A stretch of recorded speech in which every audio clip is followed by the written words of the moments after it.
All right, well, our first guest this morning is Mr. Wojciech Przybylski. He's the editor-in-chief of Visegrad Insight and a member of Respublika Foundation. Sir, pleasure to see you this morning. Thanks very much for joining us. Now, let's take a look at the European Economic Congress, the 16th edition. I wonder if you could tell us a little bit about the history of the Congress and how much things have changed since its debut 16 years ago. Well, the event itself is one of the venues at which business in Poland, Central Europe, and the rest of Europe is discussing with politicians and public administration the future of European prosperity.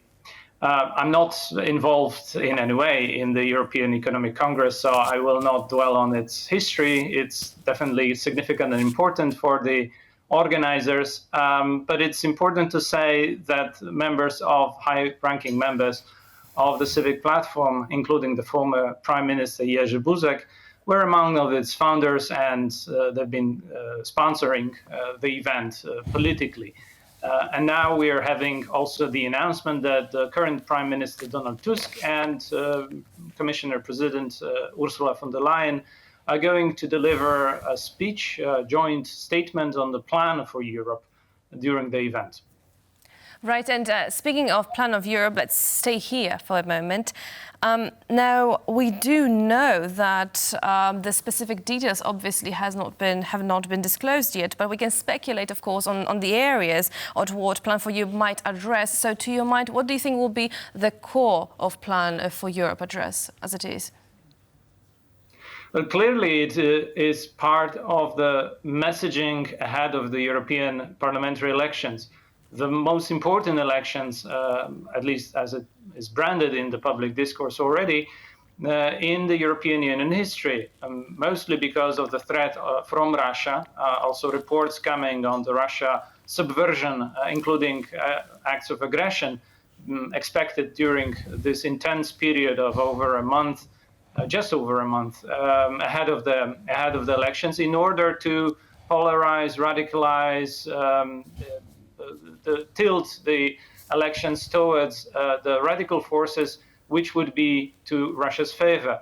Against this tide, against this backdrop, we have had the speech of President Emmanuel Macron over a week ago, just 10 days ago, and plans to mobilize the electorate that believes in the European project to indeed get some substance and political leadership ahead of this public.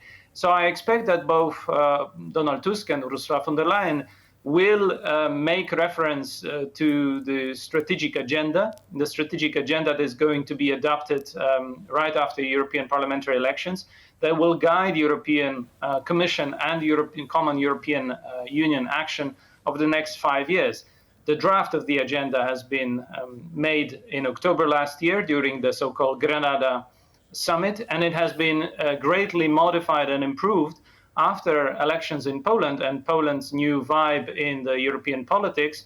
We've seen the leaks of this agenda that involves now, in contrast to Grenada Declaration, apart from economic security focus, which is the most important, the dimensions on general security, border protection, migration, question of the future enlargement of the EU, as well freedoms and democracy, fight against disinformation, making sure that our democracies are safe. And I expect that both leaders will refer greatly on these newly dwelled points next to the economic security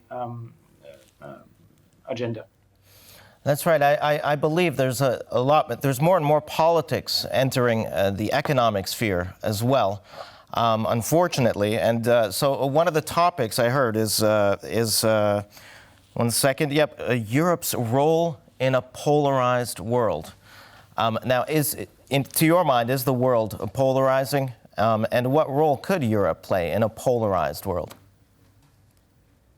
Europe is a promise of stability and prosperity to the many people who actually want to come to Europe because of that. It's also the attraction point for investors and for economy that builds prosperity at home, prosperity across Europe.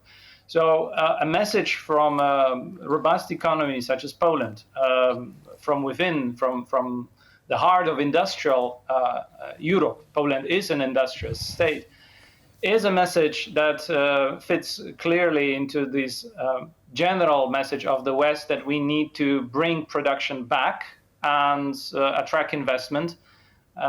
The polarized world, as we might read it today, is not that much polarized. All of the people want prosperity and stability. And I think Europe has a good message to share here. And now also with a recent visit of Xi Jinping, it seems that Europe wants to stay united in order to also now, when it comes to trade, to combat, let's say, this kind of a view coming from China. So I believe that we might see something interesting coming from today's conference. As such, Wojciech Przybylski, thank you so much for joining us today.